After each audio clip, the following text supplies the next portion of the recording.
ብዙ ነገሮች አሉ ዛሬ የተገናኘነው በዋናነት አብይ አህመድ በምክር ቤት ተገኝቶ ያደረጋቸው የተለያዩ ነገሮች ናቸው እንዴት የጠበቅነውን ያህል ነው ወይስ ከጠበቅነው በታች ነው በላይ ነው እንደተለመደው ብዙ አስተያየት ልንሰጥበት እንችላለን ሁሉም በተናጠል እንመልከታቸው ሰፋ ባለ መልኩ አጠቃላይ እይታን ነበር እንድታጋራን የፈለኩት ያንን በደንብ ነግረህናል እንደው ከተለያዩ ሰዎች ጋርም እንዲስወያይ ነበር አጠቃላይ የፓርላማው የህዝብ ተወካዮች ምክር ቤት የዛሬው መርሃ ግብር ወደ 4 ሰዓት አካባቢ ይሆናል ከግማሽ በላይ የሚሆነውን እሱ ተቆጣጥሮት እንደነበረም ያው በደንብ ሰዓቱን ለክተን ስናየው አብይ አህመድ ነው አብዛኛው ሰዓት ይዞ የነበረው በጣም በሚገርም ሁኔታ ትንግርቱ በደንብ አስልተናል ግማሽ ጦርነት ግማሽ ሰላም ሲሰብክ ነበር ስለ ሰላም ብዙ ርቀት እንሄዳለን ስለ ሰላም ሁሉ እጃችንን የተዘረጋ ነው አሁንም ቢሆን መሳሪያ ነሱም ካሉ እኛ ምን ጊዜም ዝግጁ ነን ሰላም በሰላም ነው ሁሉ ነገር የሚመጣው ይልና ደግሞ ግማሹ ደግሞ ጦርነት ጥሪ ነው የሚያደርገው የጦርነት ጉሰማ ለፍተናል ጥረናል ግረናል ከዚህ በኋላ እንግዲህ ያቁታል ይቀምሷታል እናሳያቸዋለን አቅማችንን ያቃሉ የራሳቸውንም አቅም ያቃሉ ከዛ በኋላ ድንፋታ ነው እንደዚህ አይነት ዝብርቅርቅ ያለ አንዴ ሰላም አንዴ ጦርነት አንዴ አድገናል አንዴ ደግሞ ልናድግ ነው እዛው በደቂቃዎች ውስጥ ተለዋዋጭና ተቃራኒ የሆኑ አቋሞችን ተቃርኖችን ሲያንጸባርቅ ነበር ይሄ አእምሮ አለመረጋጋት ነው እውነት ለመናገር ካንዴ ከመና ስነ አእምሮ ሰው እንደዚሁ ደውሎልኝ ያለው ዛሬ የሰውዬ በትክክል የስነ አእምሮ በሽታ ተጠቂ እንደሆነ የተረዳውበት ነው አለ 5 ደቂቃ ባልሞላ ጊዜ ውስጥ ዝብርቅርቅ ያሉ ሐሳቦችን ሲያነሳ የዋለበት ጊዜ ነው ማለት ይቻላል ለማንኛውም እንደው ነገሮችን በተናጠል እንመልከታቸው ከኢኮኖሚ አንፃር ያለውን በሰፊው ይደበታል ግን ነው የተወሰነ ነገር ብታነሳ 2017 የስኬት ዓመት ነው አለ ኢትዮጵያ የታማጣቀው የቀደሙ መንግስታትም ሞክረውት የማያውቁት እኛ ደፍረን ገብተንበት ኢትዮጵያ ላይ ሰማይ ከፍተናል መጋረጃውን ገልጠናል አለ ስለ የትኛው ኢትዮጵያ ነው የሚያወራው የራሱ ሰራዊት እኮ ደሞዝ ጥቅማ ጥቅም ልብስ ቀይሩልኝ ቅማል እየበላይ ነው ብለው እኮ ስሞታ አቅርባውን እንቅስቃሴ ውስጥ ለውስጥ ተጀምሯል የጤና ባለሙያዎች እኮ በርካታ ሳምንታት አድማ ላይ ነበሩ በተለያዩ ክልሎች ሰራተኞች መምህራን የጤና ባለሙያዎች ደሞዝ ይከፈለን እያሉ ነው ገዋኔ ወረዳ አፋር ውስጥ ጠምቶናል እርቦናል የሚል መፈክር እኮ ይዘው ወጡ ስለየትኛው ህዝብ ነው የሚያወራው እውነት እንነጋገር እኔ ለተወሰኑ ደቂቃዎች ብልጽግና አርጌ ራሴን ቆጠርኩ እነሱ ጫማ ውስጥ ገባው ግድ የለም እንደው ትንሽ የሳሳ ልብ ይኑረኝ ብዬ ስለ ብልጽግና መልካም ነገር ለማሰብ ሞከርኩ ራስን ማታለል ነው ራስን መካር ነው ሰውነትን ማጣት ነው እንጂ ብልጽግና መንደር የሚባለው ነገር ጫፉም የሌለ መሆኑን ነው የምታረጋግጠውና እስቲ ከኢኮኖሚ አንፃር ያነሳቸውን አንዳንድ ነገሮች ስኬቶች ይላል እድገቶች ይላል የዓለም ባንክ ያወጣው መረጃ ለመደፍጠጥ ይሞክራል ኢትዮጵያን ሰማይ ሰቅላታል ምንድነው የሚያወራው ይሄ ሰውዬ ከጤናው እንዳልሆነ ግን ያው የዘርፉን ባለሙያዎች እየነገሩን ያሉት ትንግርቱ መሳይ እንግዲህ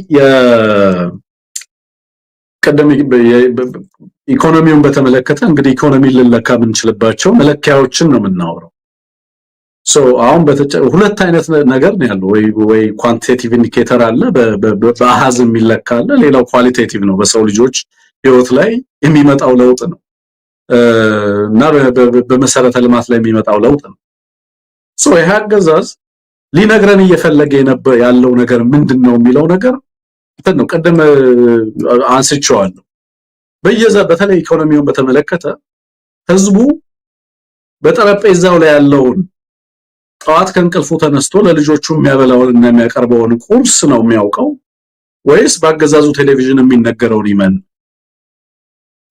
እኔ ምነግራችሁን እመኑ ነው ወይስ በተጨባጭ ኑሯችሁ የሚላችሁን እመኑ ነው እኛ በአለም ላይ የምናውቀው በሀገር አቀፍ ደረጃ ጥቅል ምርት ላይ የሚመጣው ለውጥ ወይንም ደግሞ በሰዎች ኳሊቴቲቭ ላይፍ ላይ በእያንዳንዱ ሰው ላይ የሚመጣው ተጨባጭ ለውጥ ነው ለውጥ ማለት ከግማሽ በላይ ያለውን የሀገሪቱን ህዝብ ካስራብክ በኋላ በአንድ በኩል ስንዴ አምርተን በሌላ በኩል ስንዴውን ለWFP ሸጠን WFP ህዝብ እንዲቀልብ አድርገናል በአንድ ድንጋይ ሁለት ወፍ አድርገናል የሚሉ ግለሰቦች ናቸው እነዚህ ሰዎች ስንዴ አመረትን ስንዴውን ደግሞ ለWFP ሸጠን እኔ ማቃቸው አንዳንድ ክልሎች ካላቸው 93 ወረዳ 92 ወረዳው በሴፍቲ ኔት የሚተዳደር ነው። ምን ማለት ነው? ሊትራሊ የሀገሪቱን ግማሽ የሚሆነውን ህዝብ የሚመግብ ኤንጂኦ አለ ሀገሪቱ ውስጥ። ለምርጫ መወዳደር ያለበት ኤንጂኦ ነው ወይስ አገዛዙ ነው? It's a partly an NGO-led country ላችኋለሁ። እኔ ተማሪዎችን ዴቨሎፕመንት ነው ማስተምረው ከሶሲዮሎጂ በተጨማሪ ግራጁዌት ስኩል ላይ ኮርስ ሰጣለሁ እና ተማሪዎችን በኤንጂኦ የሚተዳደር ሀገር ነው ግማሹ። እሱ አፈናቅሎ በየመጠለያ ጣቢያው ከሶሪያ ህዝብ በላይ የሚሆን የአማራና የሶማሌ የአፋርና የኦሮሞ ተፈናቃይ በየመጠለያ ጣቢያ በሀገሪቱ ውስጥ የሚመገበው በእነዚህ ኤንጂኦዎች ነው። ቀደም ያሉ መንግስታት የፉድ ሴኩሪቲን ጉዳይ የናሽናል ሴኩሪቲ ጉዳይ ያደርጉታል። የምግብ ዋስትናን ጉዳይ የብሔራዊ ደህንነት ጉዳይ ያደርጉታል። መሳይ ወደብ እናመጣልሃለን አይደለም ለህዝቡ የሚሉት፣ በተጨባጭ የህዝቡን ህይወት ከመቀየር ጋር ነው ትግላቸው። ከዚህ በፊት የነበረውን ሬቶሪክ ታስታውሳለህ? ዋነኛ ጠላታችን ድህነት ነው ይባል ነበር በኢህአዴግ ጊዜ። በእርግጥም ድህነት በህዝብ ላይ ሊያመጣ የሚችለውን አደጋ ዳንስ በአንድ በኩል የተገነዘቡ ሰዎች ነበሩ ማለት ነው። ኢህአዴግ በኢህአዴግ ስርዓት ውስጥ የነበረውን ሙስና ታውቃለህ። በተለይ ከመለስ ሞት በኋላ በጣም እንደተስፋፋ ሪፖርቶች ያሳያሉ። በእንደዛ አይነት ሁኔታ ውስጥም ተኮኑ በሀገሪቱ ውስጥ የነበረውን የድህነት ምጣኔ መቀነስ ተችሎ ነበር። በከተሞች ያለው የድህነት ምጣኔ ወደ 22%፣ በገጠር የነበረው የድህነት ምጣኔ ወደ 33 እና ወደ 27% አካባቢ ድሮፕ አድርጎ ነበር ሻርፕሊ። አሁን እንኳን ደንጋጭ ነው መለመሳይ አይ እኛ ብልጽግና የምንባለው በዚህ መዋቅር ውስጥ የታቀፍን ሰዎች ከሀገርና ከህዝብ የህዝብን ድህነት ስለምናስገብር ታክስ ስለምናደርግ ድህነትን ኢትዮጵያ እኮ አሁን ሚዝሪን ታክስ የምታደርግ ሀገር ናት። የህዝብን ጉስቁልና ግብር ታስከፍላለች። የድሆችን ቤት አፍርሳ መሬት ትወስዳለች። አርሶ አደር አፈናቅላ ሚሊሻ ታደርጋለች። የህፃናትን ተስፋ የነጠቁ ሰዎች ናቸው። እዚህ ጋር መጥተው ለህዝቡ ቀይ ባህርና ወደብ እናመጣልሃለን ይሉታል። አያውቅም ብለው ነው፣ የሚናገርለት የለም ብለው ነው። ነጥቀውታል መሳይ ኤቭሪቲንግ የተነጠቀ ህዝብ ነው። it's a nation robbed በአገዛዝ የተገፈፈ ህዝብ ነው የኢትዮጵያ ህዝብ። መሬት የሱ አይደል፣ ውሃ የሱ አይደል፣ መብራት የሱ አይደል፣ ትምህርት የሱ አይደል፣ ጤና የሱ አይደል፣ አየር የለው፣ ትራንስፖርት የለው፣ ሰላም የለው፣ ህይወት የለው፣ በንብረቱ ላይ አያዝ። እንዲህ አይነት ህዝብ አለ እንዴ በምድር ላይ? ያውም ነፃ ነኝ የሚል ህዝብ፣ ከቀኝ አልተገዛውም የሚል ህዝብ መጥተው ዛሬ ፓርላማ ላይ ሲነግረው የነበረው እኛ ምን ነግረህን ስማ ጆሮውን ክፈት ነው ሲለው የነበረው። አሽትት ውጣና እኔ የተከልኩትን እጽዋት ቤት ውስጥ የሚጨስ ነገር እንኳን ባይኖር የምትመገበው ድንች እንኳን ባይኖር ወጥተህ የተከልኩትን እጽዋት አሽትት። ምክንያቱም እንግዶች ሲመጡ የማላፍርበትን ከተማ እየገነባው ነው የሚለው። በኢትዮጵያ ሪያሊቲ አይደለም የሚያፍረው፣ በከተማ ውበት ነው የሚያፍረው። የኢትዮጵያ ነገስታት ቀደምት ነገስታት ምድርን ተጠይፈው መንፈሳዊ ሴቶቻቸውን አጉልተው መንፈሳዊ ተቋማትን ሲገነቡ አንዳንዶቹ ነገስታት ለምሳሌ ላሊበላ ራሳቸው በድንኳን ይኖሩ ነበር። ቤተ መንግስታቸውን አልነበር የሚያነጹት። ከዛ በኋላ የመጡት ግን በተለይ ደግሞ ባለፉት የኢትዮጵያ ዘመናዊ ታሪክ ውስጥ ኢትዮጵያን ለማቅናት ደፋ ቀና ብለው ደክመዋል። በጣም ለማዘመን ብዙ ሰርተው ብዙ ደክመዋል። ግን ደሃውን አልተጠየፉትም። ኢትዮጵያ ውስጥ አዎ ድህነት አለ። ይሄ የኢትዮጵያ ነባራዊ ሀቅ ነው። ግን ደሃውን ተጠይፈህ አይደለም የምትቀይረው ይሄንን ሀቅ። እንዴ ከተማችን ደሃን መምሰል የለበትም። ዛፍና መብራት ልንተክልበት ይገባል። ባይ ዘ ወይ ኮምፕሊትሊ የእሴት ልዩነት ነው ያለው ከኔ እኔ የምታገለው ለይሄን አገዛዝ ለዚህ ሀገርና ህዝብን የሚያይበት እይታ ኮራፕትድ ነው። ድሃን ይጠየፋል፣ ህዝብን ይጠየፋል። ሰርቶና አሰርቶ የልማቱ አካል ሂዩመን ሴንተርድ ሆኖ ህዝብን የልማቱ ማዕከል አድርጎ ህዝብን መቀየር ሲገባው ህዝብን ከከተማ በማውጣት ከተማን በመቀየር ራሱንና ህዝብን ለማታለል የሚፈልግ ነው። ዲሰፕቲቭ ነው። በሌሎች ህዝቦች አእምሮ ላይ መጥተው ኢትዮጵያን ሊጎበኙ በሚመጡ ሰዎች ላይ ሐላላ ኬላና ሳይቼ የኢትዮጵያን ህዝብ መልክና ገጽታ አታልልበታለሁ ብሎ ያስባል። የዓለም አቀፍ ተቋማት እንደዚህ አይሰሩማ። የዓለም አቀፍ ተቋማት ድህነትን የሚለኩበት የራሳቸው ፕሪሳይስ የሆነ ኢንዲኬተር አላቸው፣ መለኪያ አላቸው።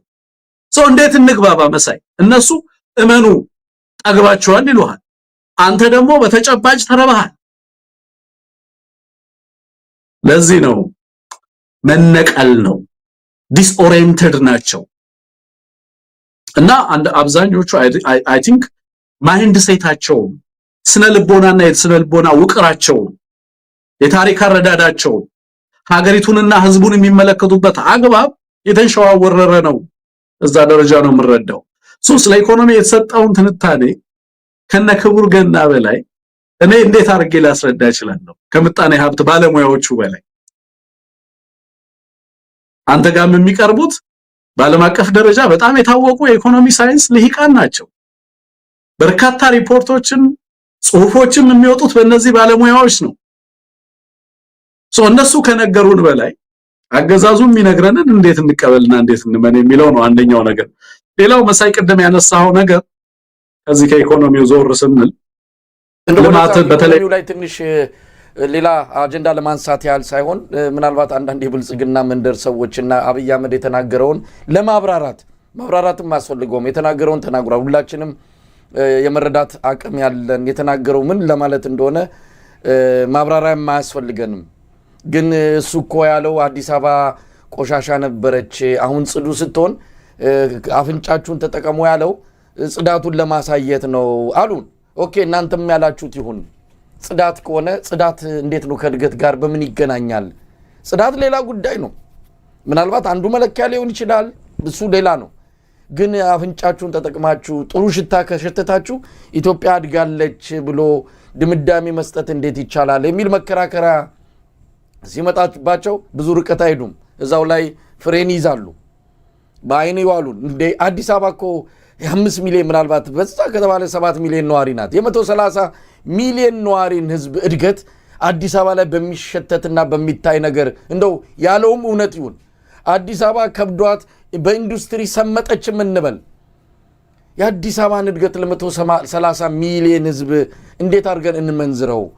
እንደው መፈናፈኛ እኮ የሚያሳጣ ነው። ለብልጽግና ደጋፊዎችም በራሳቸው መከራከሪያ ያሳጥቷቸው እንዲሁ እዚህም እዛም ሲሯራጡ ነው ያየናቸው ዛሬ። ለማንኛውም ወደ ሌላው ርዕሰ ጉዳይ ካለን ጊዜ አንጻር ብዙ ሰዓት እንዳንወስድ እንደው ከዚህ ከሰላምና ደህንነት አንጻር የተናገራቸውን ሀገር ውስጥ ካለው ችግር ምንድነው ከሽምግልናው ከአጠቃላይ አብይ አህመድ እያደረገ ካለው ጥረት እንደው አሁን አብይ አህመድ የኢትዮጵያን ሰላም ለማረጋጋት የሚያስችል ቁመና አለው ወይ? አማራ ክልል ላይ፣ ትግራይ ክልል ላይ፣ በኦሮሚያ በከፊል አሁን ደቡብ ላይ በብዙ ቦታዎች ላይ የህዝባዊ ቢጠኝነት እየተቀሰቀሰ ነው። ምን ቁመና አለው? ሀገሪቱን በሰላም ማረጋጋት ችያለው የሚል አፉን ሞልቶ ለመናገር የሚያስችል ነገር አለው ወይ? ነው ከዚህ አንጻር እንዴት ታየዋለህ? አንዳንዴ ያልተቆጣጠርከውን ሀገር ልታስተዳድር አትችልም። አብይ አህመድ አንድ የተንሸዋረረ አካሄዳለሁ። በቅርቡም በዚህ በሶፍ ዑመር ወግ ላይ በዚህ በኮይሻ ወግ ላይ ያለው ነገር አለ። ሰላም ባይኖርም ልማት መስራት ይቻላል አለ። እንደው እንዴት ሊሆን ይችላል? ሰላም በጠፋበት ሀገር፣ ሰላም እዚህም እዛም ጥይት በሚጮህበት ሀገር እንዴት ስለ እድገትና ስለ ልማት እናስባለን? ሁለቱ እኮ አንድ ላይ የሚሄዱ አይደሉም። ሰላም ሌላ፣ እድገትና ልማት ሌላ። ስለዚህ ይሄ አይቻልም ብለው ፍልስፍና ወይም ደግሞ ትክክለኛውን አካሄድ ሲነግሩት የለም ሰላሙን በአንድ እጅ ምንድነው ልማቱን በአንድ እጅ ማድረግ እንችላለን ብሎ በድፍረት በቴሌቪዥን መስኮት ማይክ ጨብጦ የሚያወራ ሰው ነውና እስቲ ከዚህ አንጻር ቁመና አለው ሀገሪቱን ማስተዳደር የሚያስችል አቅም አለው የአብይ አህመድ? ከባድ ጥያቄ አይደለም መሳይ ጠየቀኝ። አገሪቱን ማስተዳደር አቅም ቢኖረውማ እንደዚህ አይነት ምስቅልቅል ውስጥ አገሪቱ ባልገባች ነው ነበር ነው ማለት በጣም በርካታ ነገሮችን ማሳያ ማንሳት ይቻላል። የኢትዮጵያ ሕዝብ ጦርነት ሰልችቶታል እና ለምንድን ነው ሀገሪቱ ውስጥ ያሉ ግጭቶችን በሰላማዊ ሂደት ማትፈታው የሚል ጥያቄ በድጋሚ እንግዲህ አንድ ተቃዋሚ ነው የሚመስለኝ እዛ ፓርላማ ውስጥ ያለው ወይንም ደግሞ አንድ ሰንሰብል ፐርሰን ያለው አንድ ማሰብም በትክክልም ቢያንስ ያለውን ነገር ለመናገር እድል ያለውም ደሳለኝ ይመስለኛል ዶክተር ደሳለኝ ይመስለኛል። እሱ የጠየቀውን ጥያቄ ብቻ ወስዶ የእሱን ምላሽ ሳይሰሙ ማብቃት በቂ ነው ብዬ ነው ማምነው እና ምንድነው የሚለው እዛ ላይ የሰላም ሁኔታውን በተመለከተ እንዴ እኛ ስለ ሰላም መቼም ቢያለን ሰላም እኮ እጃችን ተዘርግቷል በየጊዜው ሰላም እንላለን እንደውም ከእንደዛ አይነት አስከፊ ጦርነት በኋላ በዛ በጦርነት ሂደት ውስጥ የነበሩ ከሁለት ግለሰቦች አሁንም ከኛ ጋር ናቸው ለምሳሌ ጻድቃንንና ጌታቸውን ማየት ይችላልላችሁ ከሌሎች ቦታም ከኤርትራም ከምንም ያመጣናቸው ሌሎቹም ያው የተመደቡበት ቦታ ላይ ተመደበው እየሰሩ ነው ይላል ምንድነው ያመጣው ለምሳሌ እና የተከበረው ምክር ቤት እናንተን ከሰማችሁ 5ም 6ም 10ም አሳምናችሁ አምጧቸው ይላል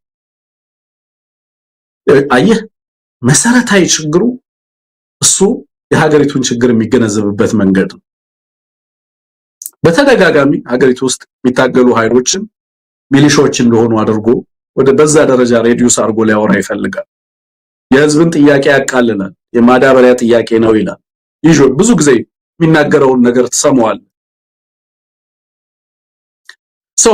ሽማግሌዎችንና ሃይማኖት አባቶችን ይጠቀማል ሂዱና ብራይብ አርጋችሁ አምጧቸው ከዛ በኋላ የወረዳ ሚሊሻ ጽፈት ቤት ኃላፊ ያደርጋቸዋለሁ ልክ እንደነጃል ሰኝ ብሎ ነው የሚያስበው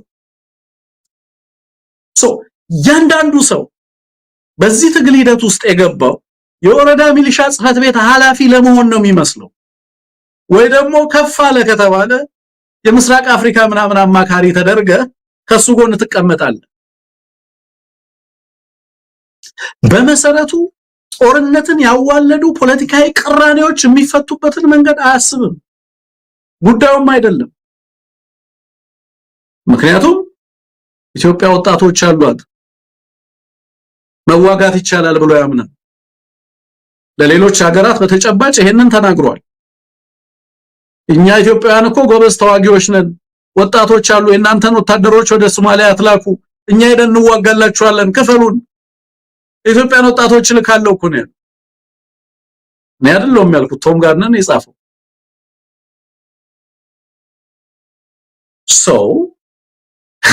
ሽማግሌዎችን ተጠቅመህ 20 10 እየሆኑ እየመጡ ነው አሁን ብር እየከፈልኳቸው ነው ሀገሪቷ ላይ ፖለቲካዊ መፍትሄ እንዲመጣ አይፈልግም ለዚህ የሚተባበሩት ልሂቃናል በምክክር ኮሚሽን ስም ህዝብን የሚያታልሉ ራሳቸውን የሚያታልሉ ሀገሪቱ የገባችበትን ተጨባጭ ውድቀት ለመመልከት ያልፈቀዱ ስለዚህ የሱ ፖለቲካዊ መፍትሄ አሁን ያለውን ጦርነት ሳይሆን ቀጣዩን ጀምራለሁ ይያሉ የኢትዮጵያን ህዝብ ዲሉዥን ውስጥ መክተት ነው ልክ ለናሽናል ኢንተረስት የተንገበገበ አገዛዝ መስሎ ሀገሪቱ ውስጥ ከባድ ፍጅት እየፈጸመ ያለ አገዛዝ ፍጅታችሁን ረስታችሁ ቀይ ባህር ላይ ፎከስ አድርጉ ዋናው ረሃባችን የሚመነጨው ከቀይ ባህር ነው ዋናው ጦርነት የሚመነጨው ከቀይ ባህር ነው ዋናው ስብራት ምናምን ይያለ የሁሉ ነገር የኢቭል ሁሉ መሰረት የኤርትራ መንግስት ያደርጋል በኋላ ምናልባት ስለምንሄድበት እናነሳዋለን ሀገሪቱ ውስጥ በጣም ትንንሽ ፓርላማ ውስጥ ቁጭ ብለው የፖለቲካ ጥያቄ ያነሱ እንደዚህ እድል ተሰጥቷቸው ከ10 ቀን በፊት ጥያቄያቸውን ጽፈው ያስገቡ ሰዎች 9 ወር አሻርባ ተቆለፈባቸው ከጊንጥ ጋር ታሰሩ ከጅብ ጋር ታሰሩ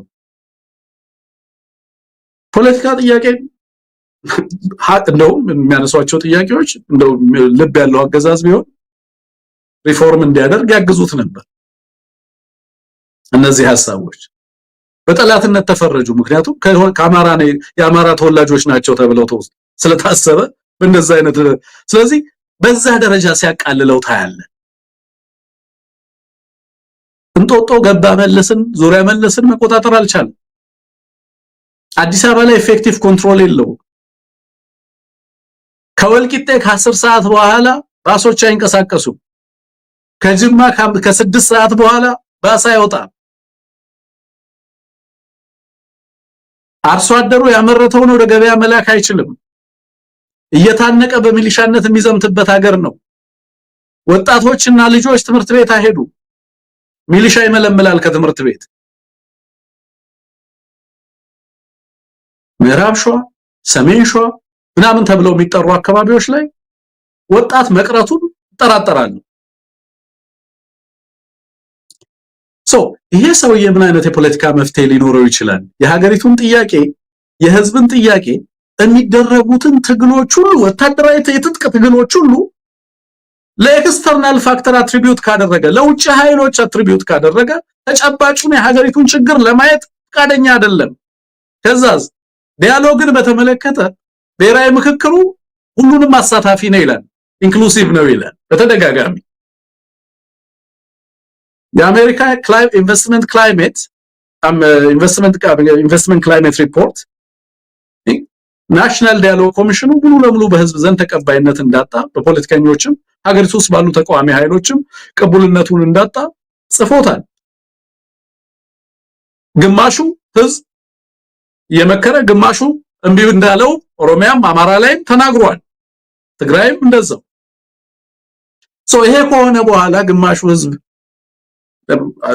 አይዳውት ግማሽ ከቀበሌ ጀምሮ ያለው መዋቅር ሀገሪቱ ውስጥ እንደምታውቀው መሳይ የመንግስት መዋቅር ነው። በብሔራዊ ምክክር ኮሚሽን ውስጥ ከታች ጀምሮ የሚመለመለው የብሔራዊ ምክክር ኮሚሽኑ ዋናም ኮሚሽነር በራሱ ፎቶውን ከጀርባ ከቢሮ ውስጥ ብትገባ የምታገኘው የታየንና ያብይን ፎቶ። these people were supposed to be neutral ገለልተኛ መሆን ነበረባቸው ተብለው የሚታሰቡ ሰዎች ናቸው። ግን ያገዛዙን ነው ፍላጎት ነው የሚያስፈጽሙት። አገሪቱ ውስጥ አሉ የሚባሉ ልሂቃንን ግማሹን አስሯል፣ ግማሹን እየተዋጋ ነው፣ ግማሹን አሰድዷል። በዚህ ሁሉ ሂደት ውስጥ እሱና እሱ ብቻ ባሉበት በነጻነት በሚናገሩበት 4 ሰዓትና 6 ሰዓት እየወጡ ሚዲያ ላይ ሁሉም ክፍለ ጊዜ ላይ የምትመለከተው እሱን ነው።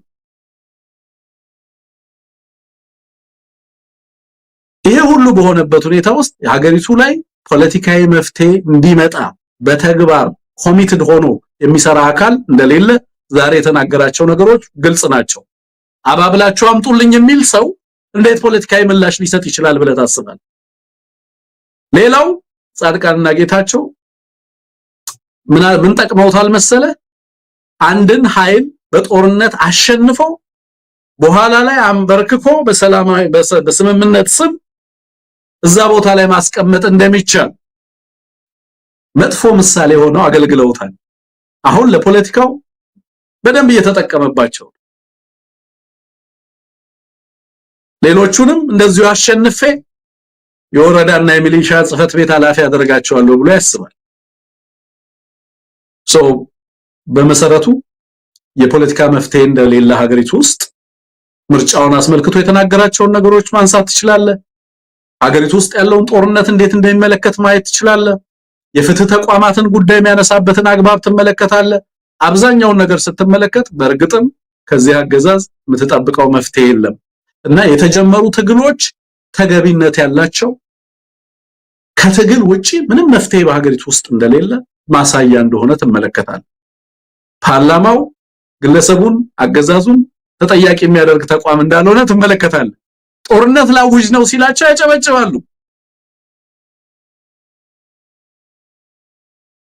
የሚያነሳቸው ነገሮች አብዛኞቹ የሚያስደነግጡ ናቸው።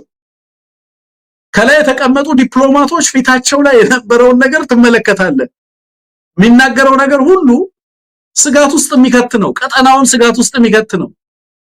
ታላላቅ ሀገራትን ስጋት ውስጥ የሚከት ነው። ህዝቦችን ሉዓላዊ ሀገራትን ስጋት ውስጥ የሚከት ነው። ይጨበጨብ ነበር። እንደዚህ አይነት ተቋማት አምባገነንን ከማዋለድ ጦርነትና ፍጅትንና እልቂትን ከማዋለድ የተለየ ምንም ፋይዳ የላቸው። እንዲህ አይነት ቦታ ላይ ሲመጣ ራሱ ተናግሮ ራሱን ዋሽቶ ይሄድ ይሆናል እንጂ ህዝቡ በተጨባጭ ያለውን እውነታ ያውቃል። ታጋዩ በተጨባጭ ያለውን እውነታ ያውቃል። የሀገሪቱ ህዝብ በሌላም ቦታ ላይ ያለው ህዝብ በሀገሪቱ ውስጥ ምንም እየሆነ እንዳለ በትክክል ይገነዘባል ብዬ አስባለሁ። መሳይ እንደው ትንግርቱ ከነጌታቸውና ከነጻድቃን እሱ ያተረፈባቸው ነገሮች አሉ ስትል እኔ ምንድነው ያተረፈው? እነሱን ከማዋረድ ያለፈ ፖለቲካዊ ትርጉም ያለው ትርፍ እንዴት ብለን ልንገልጸው እንችላለን? ለምሳሌ እነሱም ወደዚህ በማምጣት የትግራይ ህዝብን ልብ አሸንፏል። የትግራይን አጠቃላይ ፖለቲካ ሁኔታ ተቆጣጥሯል ወይም የበላይነት አግኝቷል። በዚህ በኩል ስታሰላው ምን እንደውም የበለጠ የትግራይ ህዝብ እንደው በተወሰነ ደረጃ አብይን ከቁም ነገር ባይቆጥሩትም እንደው ለሰላም ብሎ የሆነ ነገር አብሮ ለመስራት ያሰበን የትግራይ ሊቃንን ጭምር እንዲሸሹት ያደረገ ነውና እነጌታቸውና ነጻድቃን ተዋረዱበት እንጂ አብይ አህመድ ያተረፈው የፖለቲካ ነገር አለ ብሎ ለመውሰድም በዛ ደረጃ ለመግለጽ የሚቻል ነገር የለም። ፓርላማውን በተመለከተ ብዙ መናገር የሚቻል ቢሆን ደስ ባለኝ። ፓርላማው በጣም አሳፋሪ ነው እውነት ለመናገር። በፊት የነበረው በኢህአዴግ ህወሓት ዘመን የነበረው ፓርላማ በስንት ጣሙ ያም እንግዲህ የሞተ ብዙ ጊዜ ስንተቸው የነበረው ፓርላማ ዛሬ እሱ እንኳን ይሻላል ብለን ለመግለጽ መብቃታችን በራሱ ምን ያህል የደረስንበትን ቁልቁለት የሚያሳይ ነው። በድን የሆነ ፓርላማ እየተሰደበ የሚያጨበጭብ ዛሬ ተመልክተ ከሆነ መወድሳ አብይ ነው እየተነሱ አብይን ማወደስ ነው። እሱ ደግሞ ይፈልገዋል። በነገራችን ላይ በአደባባይ ተናግሯል። እየሄዳችሁ እናንተ ያያችሁትን አትናገሩም፣ ወደ ቤታችሁ ስትመለሱ ያያችሁትን ሳትናገሩ ዝም ትላላችሁ፣ እኔን አታመሰግኑኝም ነው አታወድሱኝም ነው። ሰሞኑን ያለፉ ባለስልጣናትን የኢህአዴግንም ያሁኑንም እየጠራ በየዋሻው በየጥሻው እየሄደ እባካችሁ አመስግኑኝ አይነት በጣም አሳፋሪ የሆነ የቴሌቪዥን ዲስኩር ነው በየዕለቱ እያየን ያለ ነው። ይሄ በእርግጥ ፍርሃት ነው፣ ብዙ ነገር ልንለው እንችላለን።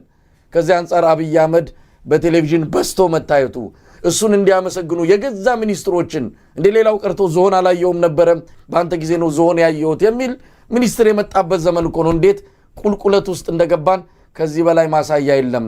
ጌታቸውን የሚያህል ፖለቲከኛ ብለን የምንገልጸው ትላንት አብይ አህመድን በልኩ የተናገረ ነው።